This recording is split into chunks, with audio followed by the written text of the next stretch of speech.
నమస్తే friends, tasty వంటలకి స్వాగతం. నేను మీ కవిత. టేస్టీ వంటల్లో ఇవాళ రెసిపీ అటుకులతో పొంగనాలు ఎలా ప్రిపేర్ చేసుకోవాలో నేర్చుకుందాం. సరే, మరి ఆలస్యం చేయకుండా దీనికి కావాల్సిన పదార్థాలు ఏంటో ఒకసారి చూసేద్దామా. 1 కప్ అటుకులు, 1 కప్ బొంబాయి రవ్వ లేదా సుజీ రవ్వ, 1 కప్పు పుల్లటి పెరుగు, 1/2 స్పూన్ ఆవాలు, అల్లం కొద్దిగా, 1 మీడియం సైజ్ ఉల్లిపాయ, 1 క్యారెట్, 3 పచ్చిమిర్చి, 1/2 స్పూన్ పసుపు, సాల్ట్ రుచికి సరిపడా, కరివేపాకు, కొత్తిమీర అండ్ 3 స్పూన్లు gold rough refined sunflower oil. Friends, వీటితో పాటు కొంచెం ఇష్టంతో కొంచెం ప్రేమతో ఆస్వాదిస్తూ చేసామంటే వంట చాలా బాగా కుదురుతుంది, టేస్ట్ కూడా అదిరిపోతుంది. కావాల్సినవి ఏంటో చూసాం కదా, ఇప్పుడు తయారీ విధానం చూద్దాం. ఫస్ట్ గిన్నెలో అటుకులు వాటర్ వేసి 1-2 సార్లు శుభ్రంగా కడిగి వాటర్ ఉంపేసుకోండి. ఇప్పుడు మళ్ళీ అటుకులు మునిగే వరకు వాటర్ వేసి మూత పెట్టి 15 to 20 మినిట్స్ పాటు నానపెట్టుకోండి.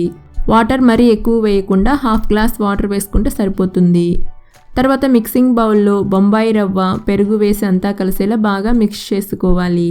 పుల్లటి పెరుగు తీసుకుంటే పొంగనాలు చాలా టేస్టీగా ఉంటాయి. పిండి గట్టిగా ఉంది కదా, ఇప్పుడు పెరుగు కప్పులో కొద్దిగా వాటర్ వేసి తిప్పి బౌల్లో వేసి కలుపుకోండి. చూడండి, పెరుగు రవ్వ బాగా కలిసాయి. ఇప్పుడు మూత పెట్టి 15 to 20 మినిట్స్ పాటు నానపెట్టుకోవాలి. అటుకులు రవ్వ నానేలోపు పోపు పెట్టుకుందాం. దానికోసం ప్యాన్లో 2 spoons gold rough refined sunflower oil వేసి వేడి చేసి ఆవాలు, తరిగిన అల్లం ముక్కలు వేసి లో ఫ్లేమ్లో దోరగా వేయించుకోండి. తర్వాత తరిగిన ఉల్లిపాయ ముక్కలు, తరిగిన పచ్చిమిర్చి, కరివేపాకు, పసుపు వేసి అంతా కలిసేలా కలుపుకోవాలి. ఉల్లిపాయలు మరీ మెత్తగా అవ్వాల్సిన అవసరం లేదు, కొంచెం మగ్గితే సరిపోతాయి. తర్వాత తురిమిన క్యారెట్ వేసి కలుపుకుంటూ 1 నిమిషం పాటు లో ఫ్లేమ్లో మగ్గించుకోవాలి. 1 నిమిషం తర్వాత 1/2 స్పూన్ సాల్ట్, తరిగిన కొత్తిమీర వేసి మిక్స్ చేసి స్టవ్ ఆఫ్ చేసుకోండి. మీకు కావాలంటే ఆవాలు, అల్లం ముక్కలు వేగాక శనగపప్పు కూడా వేసి ఫ్రై చేసుకోవచ్చు. పొంగనాలకు కావాల్సిన పోపు రెడీ అయింది, ఇప్పుడు పక్కన పెట్టుకుందాం. 20 నిమిషాల తర్వాత అటుకులను ఒకసారి మూత తీసి చూద్దాం. చూడండి, అటుకులు బాగా నానాయి. ఇప్పుడు వీటిని చేతితో లేదా గరిటెతో బాగా మెత్తగా మ్యాష్ చేసుకోవాలి. అటుకులు చాలా ఈజీగా, చాలా ఫాస్ట్గా మెత్తగా పేస్ట్ లాగా అవుతాయి. ఎందుకంటే వీటిని బాగా నానపెట్టుకున్నాం కాబట్టి చాలా ఈజీగా మెత్తగా అవుతాయి. చూడండి, అటుకులు ఎంత బాగా మెత్తగా పేస్ట్ లాగా అయ్యాయో. ఇప్పుడు వీటిని పక్కన పెట్టుకుందాం. తర్వాత రవ్వను చూద్దాం. 20 నిమిషాల తర్వాత మూత తీసి చూసామంటే ఈ విధంగా స్మూత్గా అయి ఉంటుంది. ఇప్పుడు అందులో అటుకుల పేస్ట్, పోపు మిశ్రమం వేసుకోవాలి. అలాగే రుచికి సరిపడా సాల్ట్ వేసి బాగా మిక్స్ చేసుకోండి.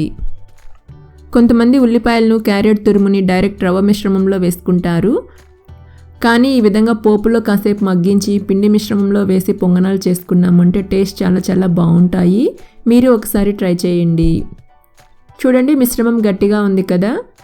ఇప్పుడు కొద్దిగా వాటర్ వేసుకుంటూ పిండిని వీడియోలో చూపిస్తున్న కన్సిస్టెన్సీలో మరీ గట్టిగా కాకుండా మరీ పలుచగా కాకుండా పొంగనాలు వేయడానికి వీలుగా కలుపుకోవాలి. ఇప్పుడు పొంగనాలు కడాయి తీసుకొని అన్ని గుంటలకి ఆయిల్ అప్లై చేసి వేడి చేసుకోండి. ప్యాన్ వేడయ్యాక గుంట గరిటెతో పిండిని తీసుకొని ఒక్కో గుంటలో పిండిని ఈ విధంగా వేసుకోండి. ఇప్పుడు మూత పెట్టి లో టు మీడియం ఫ్లేమ్లో 2 నిమిషాల పాటు ఉడికించుకోవాలి. 2 నిమిషాల తర్వాత పొంగనాలను ఇంకో సైడ్కి తిప్పుకొని మూత లేకుండా ఫ్రై చేసుకోవాలి. పొంగనాలను తిప్పిన తర్వాత మూత పెట్టుకున్నామంటే పొంగనాలు క్రిస్పీగా కాకుండా మెత్తగా వస్తాయి.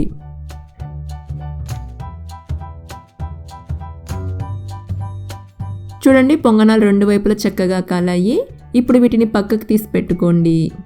ఈ విధంగా అన్ని పొంగనాలను ప్రిపేర్ చేసుకోవాలి. మామూలుగా పొంగనాలంటే ముందు రోజు పిండి రెడీ చేసి దాన్ని పుల్లయబెట్టి తర్వాత రోజు పొంగనాలు చేసుకుంటాము.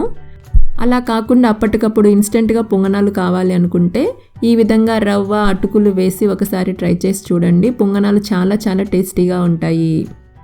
అంతే ఫ్రెండ్స్, ఎంతో టేస్టీ అటుకులతో పొంగనాలను ఎలా ప్రిపేర్ చేసుకున్నామో చూశారు కదా. మీరు కూడా ఈ రెసిపీని ఒకసారి ట్రై చేసి మీ వాల్యుబుల్ ఫీడ్బ్యాక్ని కింద కమెంట్ బాక్స్లో కమెంట్ చేయండి. అలాగే మీకు ఈ రెసిపీ నచ్చినట్లయితే మీ ఫ్రెండ్స్కి, మీ ఫ్యామిలీ మెంబర్స్కి, మీ రిలేటివ్స్ అందరికీ షేర్ చేయండి. Thank you.